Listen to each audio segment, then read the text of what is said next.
प्यारे दोस्तों, उल्लू करबला में इमाम हुसैन अलैहिस्सलाम के पास क्यों आया था? उसने करबला के मैदान में आखिर ऐसा क्या देखा था जिसके बाद वो हमेशा के लिए बदल गया? दोस्तों, आज की इस वीडियो में हम एक ऐसे परिंदे की हकीकत पर बात करेंगे जिसके बारे में अक्सर लोग गलतफहमियों का शिकार रहते हैं।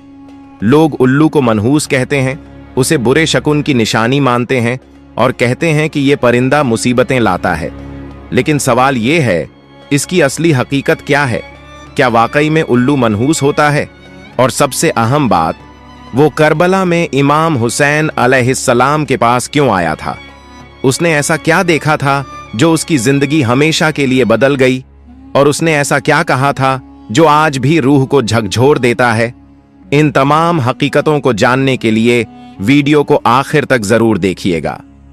प्यारे दोस्तों, उल्लू को तो आप सब जानते ही होंगे। आपने अपनी जिंदगी में कभी न कभी कहीं न कहीं उल्लू को जरूर देखा होगा। लेकिन क्या आपने कभी सोचा है कि यह जानवर इतना उदास क्यों रहता है और यह हमेशा वीरान जगहों पर ही क्यों रहना पसंद करता है? प्यारे दोस्तों, उल्लू को लोग इतना मनहूस समझते हैं कि अगर यह परिंदा किसी घर पर आ जाए तो लोग सोचते हैं कि उस घर में बड़ी परेशानियां आने वाली हैं या फिर कोई बुरा हादसा होने वाला है, शायद किसी की मौत तक। क्या आप भी उल्लू को इतना मनहूस परिंदा समझते हैं? कमेंट बॉक्स में जरूर बताइएगा। लेकिन दोस्तों, आज हम आपको उल्लू की पूरी सच्चाई बताएंगे और उस हकीकत से भी आपको आगाह करेंगे कि आखिर क्यों इसे मनहूस समझा जाने लगा। जब आप इसकी असली वजह जानेंगे तो यकीन मानिए आप भी हैरान रह जाएंगे। प्यारे दोस्तों, एक बार की बात है, एक शख्स हजरत इमाम जाफर सादिक अलैहिस्सलाम की खिदमत में हाजिर हुआ और अर्ज करने लगा, ए इमाम जाफर सादिक अलैहिस्सलाम, मुझे बताइए कि ये जो उल्लू परिंदा है ये हमेशा वीरान जगहों पर ही क्यों रहता है और ये हर वक्त इतना उदास क्यों रहता है? जब इमाम जाफर सादिक अलैहिस्सलाम ने यह सवाल सुना तो आप फरमाने लगे, ऐ शख्स, जैसा तू इस परिंदे को आज देख रहा है ये हमेशा ऐसा नहीं था। ये ना तो वीरान जगहों पर रहता था और ना ही ये इतना गमगीन और उदास रहता था। इसके साथ एक ऐसा वाकया पेश आया था जिसके बाद से इसकी जिंदगी हमेशा के लिए बदल गई। ये सुनकर वो शख्स अर्ज करने लगा, या हजरत, कैसा वाकया? क्या हुआ था इस परिंदे के साथ? तो हजरत इमाम जाफर सादिक अलैहिस्सलाम ने फरमाया, ऐ शख्स, ये परिंदा हजरत मोहम्मद मुस्तफ़ा सल्लल्लाहु अलैहि वसल्लम की आल से मोहब्बत करने वाला परिंदा है। ये पहले वीरान जगहों पर नहीं रहता था, मगर जब से करबला का दिल दहला देने वाला वाकया पेश आया तब से ये परिंदा वीरानों का साथी बन गया।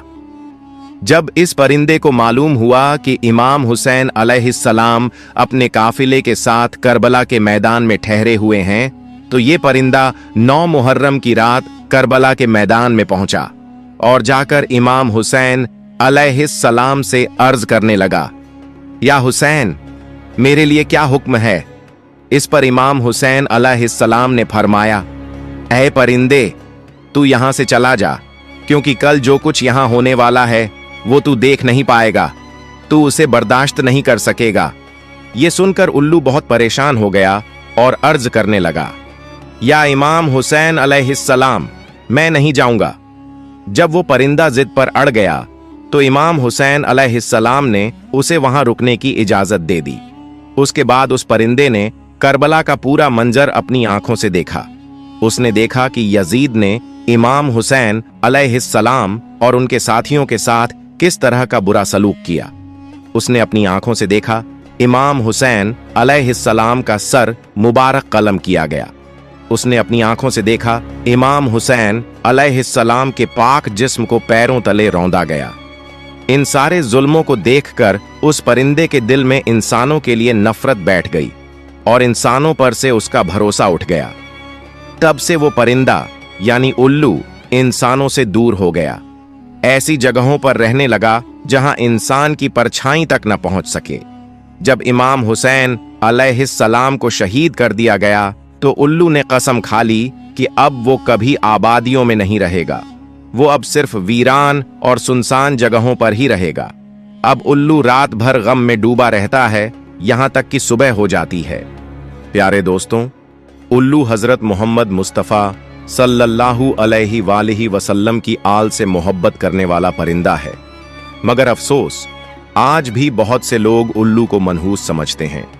अगर ये किसी घर के आसपास आकर बोल दे तो लोग घबरा जाते हैं, सोचते हैं कि अब कोई आफत या मुसीबत आने वाली है। कई बार तो लोग उल्लू की आवाज की वजह से अपना घर तक छोड़ देते हैं। प्यारे दोस्तों, ये याद रखिए, उल्लू को मनहूस कहना बिल्कुल जाहिलाना सोच है। ये बेचारा तो एक परिंदा है, एक मासूम जानवर है। ये तो कभी कभार ही बोलता है और इससे कुछ नहीं होता। याद रखिए, इसके बोलने से ना तो आपके ऊपर कोई मुसीबत आने वाली है और ना ही आपके घर में कोई परेशानी। चाहे वो रात में बोले या दिन में, ये सारी बातें बेबुनियाद हैं। आप इन बातों से हमेशा बचे। प्यारे दोस्तों, अब आप भी उल्लू के बारे में ये गलत सोच छोड़ दीजिए, क्योंकि ये सिर्फ एक जानवर है और जानवरों से हमें नफरत नहीं बल्कि मोहब्बत करनी चाहिए। आइए दोस्तों, अब हम आपको उल्लू के बारे में कुछ दिलचस्प बातें बताते हैं जिन्हें जानकर आप हैरान रह जाएंगे।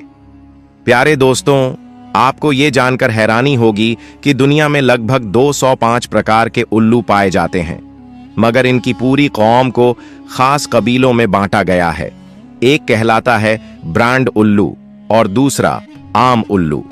प्यारे दोस्तों, खरगोश, चिड़ियाओं और कीड़े मकोड़े वगैरह इंसानों के दुश्मन माने जाते हैं, लेकिन उल्लू इन सबको अपना शिकार बनाकर कीमती अनाज को बचाता है और इस तरह किसानों की माली मदद करता है। इसीलिए उल्लू को किसानों का दोस्त कहा जाता है। आमतौर पर उल्लू की उम्र करीब 12 साल होती है।